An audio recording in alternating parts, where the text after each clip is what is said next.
માં બેહી દેશ ચલાવતા ગુજરાતી મેં ગાડીથી લઈને વલ્લભભાઈ ગુજરાતી આજે પોલિટિક્સ કે પૈસો બધે અમે ગુજરાતી તમે તો યાર એક્સ્ટ્રીમ લઈ લીધું તમે તો ટેટુ જ કરાવી દીધું હજી જોરદાર બાકી છે આમાં અહીંયા લખવાનું છે બીકોઝ મારા ફિઝિયો ઓડિયન્સ ઓકે જોર પરિવાર so this is my NFT what's the project story હા સો આ NFT પ્રોજેક્ટ છે 5/5/2022 અહીંયા જે 22 લખેલું છે એ એવી રીતે છે કે 5th May 2022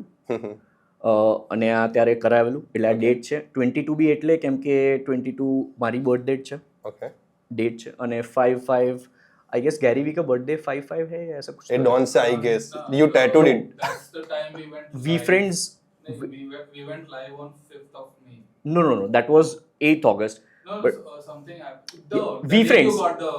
the day you got the tattoo. yeah but why I chose Also, 5 yeah 5 Gary Vee नो 5 છે એટલે મેં 5 લખ્યું अरे you can't like no yeah and there was something of we friends as well પણ એ મને અચ્છા, યાદ નથી અચ્છા, આવ્યું so 5 is because of Gary V તો એમને ડેડિકેટ કરેલું છે so because it was coming 5/5 I'm like okay fine that would be the date અને fortunately it was 2022 so 22 આવી ગયું જે મારી બર્થ ડેટ છે right સો એ રીતે ક્લબ કરી અને જોર પરિવાર તો પ્રોજેક્ટ છે જેને આ છે infinite love unlimited gratitude Respect. yeah gratitude which is one of the IPs which we have registered in Government of India Ministry of Okay. Affairs જે જોર પરિવારની અંડર એક IP છે there are 22 IPs જેમાંથી આ એક છે so I always tell this is something which I learned from Mind Valley કરીને કંપની છે વિશન Yeah, I know, Mind Valley, right yeah. તો બહુ વર્ષો પહેલા જ્યારે મેં કંઈક એમના સાઇટ ઉપર કંઈક ફોર્મ ફિલઅપ કર્યું હશે ને એમનું કસ્ટમર સર્વિસનો ઈમેલ આવેલો અને એ કસ્ટમર સપોર્ટ હેપીનેસમાંથી મને જ્યારે ઈમેલ આવ્યો ને ત્યારે એમણે નીચે બહુ જ સરસ લખેલું જે આપણે લખીએ ને થેન્ક યુ એન્ડ રિગાર્ડ્સ હા એ થેન્ક યુ એન્ડ રિગાર્ડ્સને બદલે લખેલું હતું infinite love unlimited gratitude wow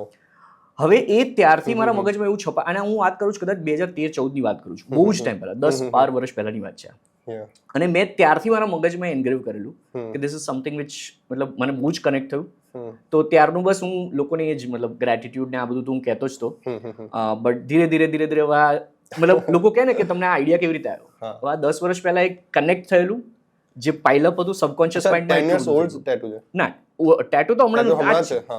okay આખું ટેટુ 5/5/2022 છે જય માતાજી લખાયેલું 2013 માં લખાયેલું સો આ સૌથી જૂનું છે Okay. This was my first tattoo જય માતાજી લખાયેલું એ ટેટુ ક્યાં આવી જે પેલા આવતા હોય એવી રીતે તમે કરાવ્યું કે તમે સ્પેશિયલ ટેટુ સ્ટુડિયોમાં ગયા હતા બધા ટેટુ સ્ટુડિયો વાળા છે અચ્છા. પરમનન્ટ બધા ટેટુ સ્ટુડિયો વાળા છે 2013 માં કરાયેલું છે આ પછી આ જે છે આ સેકન્ડ ટેટુ છે આઈ am enough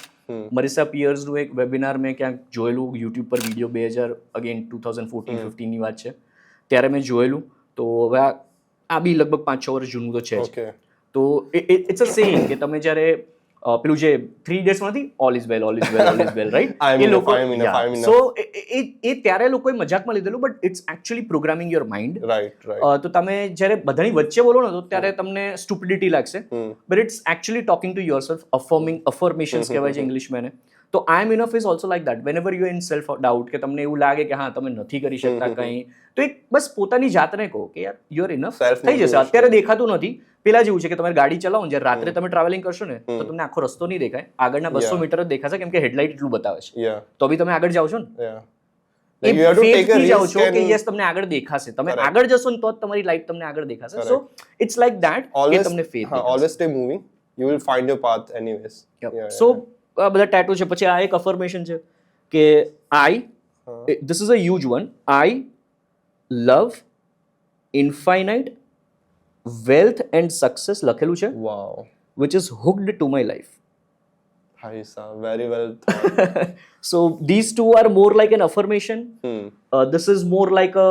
brand no association with me this is the like આખું ગુજરાત મારું બકા કાંકરિયાએ ફરવા જાય ભારતને ચાંદ બતાવનારા મારા વિક્રમ સારાભાઈ અંતરિક્ષમાં ફરી આવે ને સુનીતા કહેવાય જે હસાવે આખા દેશને ને જેઠાલાલ કહેવાય જેને જમતા જુએ છાશે ને ગુજરાતી કહેવાય જેનાથી ગભરાઈ દેશના પડોશી એને મોદીજી કહેવાય